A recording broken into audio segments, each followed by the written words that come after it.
Bonjour à tous et bienvenue dans ce nouveau numéro de Tam Tam Jeune. Comme vous le savez, l'une des premières inventions de l'homme fut l'écriture. Graver des messages, des paroles, des pensées et ainsi défier le temps en les conservant.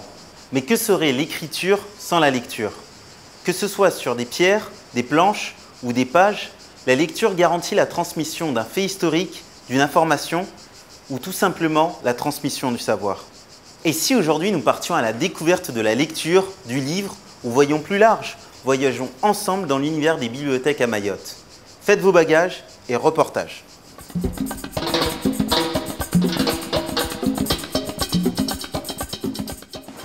Bonjour, Bonjour. je cherche mon livre. Baba. Merci.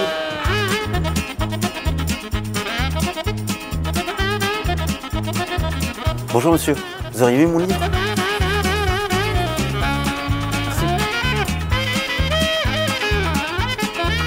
Une bibliothèque, avant tout, on dit que c'est un lieu, mais c'est un lieu où il se passe beaucoup de choses. Mais la première chose, c'est que c'est un lieu où on trouve des livres, mais pas seulement. On trouve des livres, il y a des rencontres. C'est un lieu où on se retrouve, c'est un lieu où on échange, c'est un lieu où on s'évade, c'est un lieu de rencontre.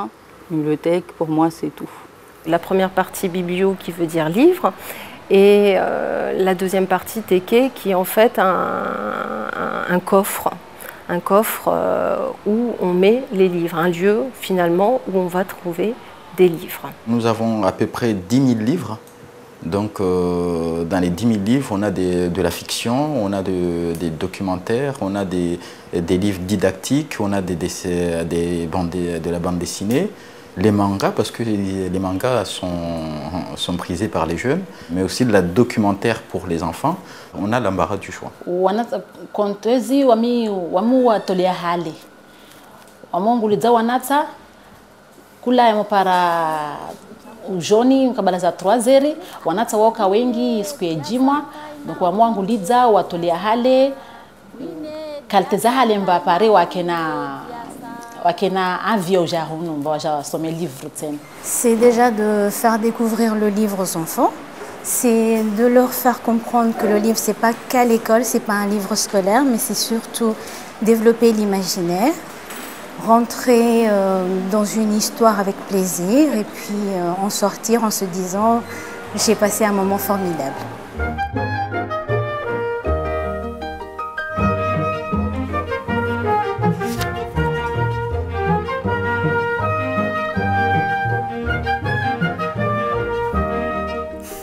Quand on va dans une bibliothèque, on emprunte le livre, c'est-à-dire qu'il nous est prêté d'une manière temporaire, en général 3 à 4 semaines, ça dépend. Et puis l'autre différence, c'est que c'est gratuit. À la Maison des Livres, on achète le livre, c'est-à-dire qu'au bout du compte, il vous appartient, c'est votre livre. Et la contrepartie de ça, c'est effectivement qu'il faut l'acheter. Ce qui est intéressant, c'est qu'effectivement, on a les livres qui sont en magasin, mais en fait, on peut avoir tous les livres, parce qu'il y a la possibilité de commander les livres. On peut tous les avoir. Et donc, si un client ne trouve pas son bonheur dans les rayons, il vient me voir, il vient voir mon collègue Ali qui s'occupe de la jeunesse, et puis à ce moment-là, on commande le livre. L'intérêt d'aller dans une bibliothèque quand elle n'est pas trop loin de chez soi, c'est évidemment pour trouver les livres qu'on n'a pas, pour les gens qui n'ont pas les moyens d'acheter des livres tous les mois. On a tout ce qu'on veut à la bibliothèque, et pour les étudiants, aller faire des recherches. Hey chérie, tu sais qui a décidé qu'une journée faisait 24 heures? Moi je le sais. Tiens, lis ça. Pourquoi lire? D'abord pour être indépendant, pour être libre. Parce que quelqu'un qui sait lire, sait en général se débrouiller seul, sans l'aide des autres. Puis ensuite, pourquoi lire? Pour pouvoir se cultiver, se nourrir de connaissances et puis surtout se faire plaisir. Parce que l'avantage premier de la lecture, c'est quand même se faire plaisir. Ce que j'aime surtout, moi, c'est l'évasion. Ce sont les voyages, c'est la découverte d'autres lieux, d'autres mondes, d'autres personnes, d'autres cultures, d'autres traditions. Pour moi, c'est ça. Quand je finissais l'école, j'entrais dans un livre et là, je découvrais un monde nouveau, un monde différent. Un monde où soit j'étais l'héroïne, soit c'était mon prince qui était dedans. Donc c'était surtout le plaisir d'échapper un petit peu à la réalité. Comment se fait-il que Hercule Poirot n'ait toujours pas compris le mystère de l'Orient Express? Mort sur le Nil. Valeur sûre. J'aime pas trop ce qui se réfère à la réalité parce que ça me ferait revivre ce que je vis déjà. Donc les livres fantastiques, je peux m'évader, je pense même plus à rien, je me sens même plus ici en fait. J'ai envie de savoir la suite, je suis là toute une journée sur un livre, tellement ça excite, le suspense et tout. Enfin, c'est cool ça, c'est sympa. Des fois quand je suis chez moi, je suis en train de lire, il y a quelqu'un qui m'appelle, j'ai même pas envie de l'écouter parce que tellement je suis là-dedans. Par exemple, on n'est pas parti en vacances en lisant juste un livre.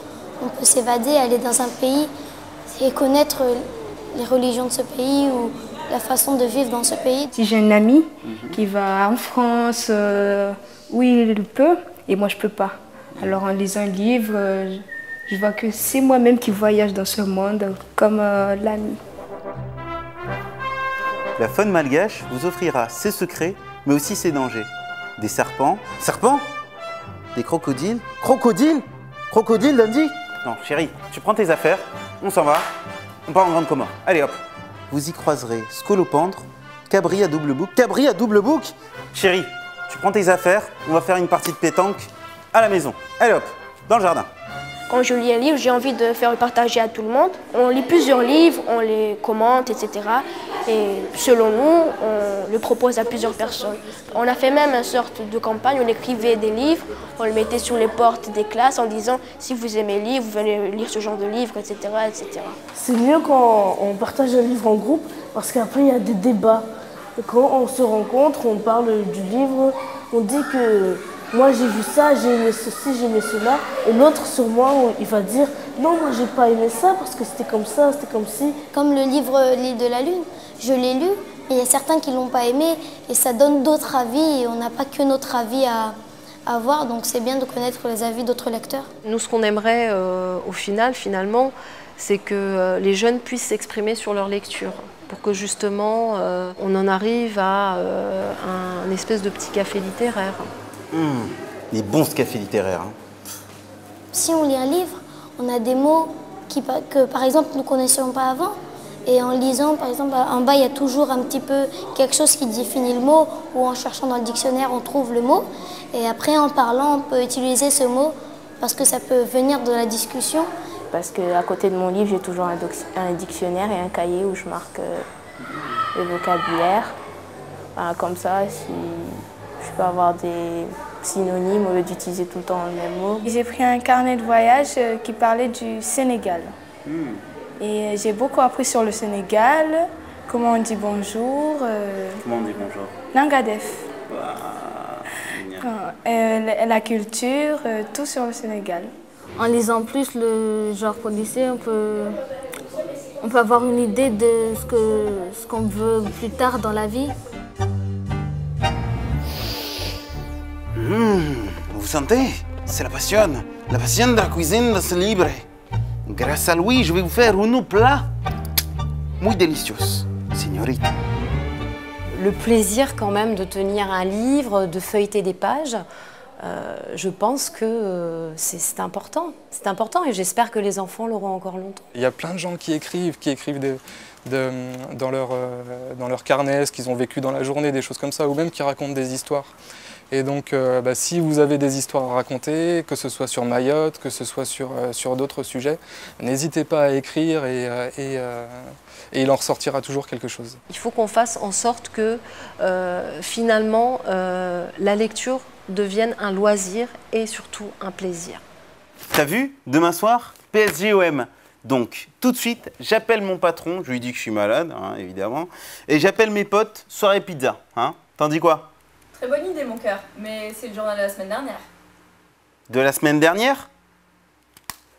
Ok, bon ben, pas grave. Merci qui? Hein? Celui qui a acheté le journal de la semaine dernière. Merci chérie. Ah, la magie des mots. Qui de mieux placé pour nous parler du livre qu'un écrivain? Alors rejoignons tout de suite Ambas Rijali.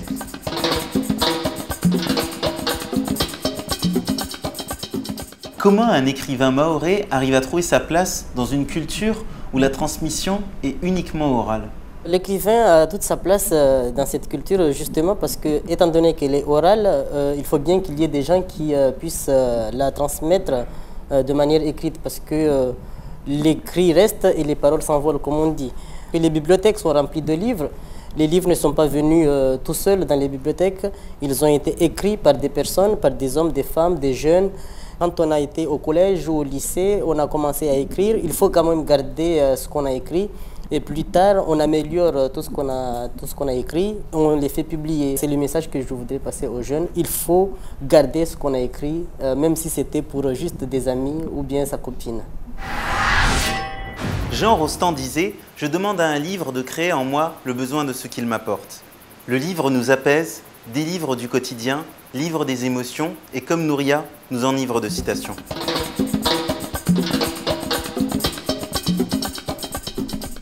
Salut tout le monde! Le proverbe du jour est « Muchukasina bahati kabahatisha » qui ne risque rien n'a rien. Alors les jeunes, comme le disait le célèbre poète René Char, courez vers votre risque. À très bientôt sur Tam Tam Jeune. Salut! Durant toute cette émission, vous avez pu voir que j'étais à la recherche de mon livre. Eh bien, figurez-vous que j'ai finalement trouvé non pas mon livre, mais plutôt ce qui en découle, c'est-à-dire le plaisir de lire. Alors comme moi, faites-vous plaisir à lire. Et à bientôt!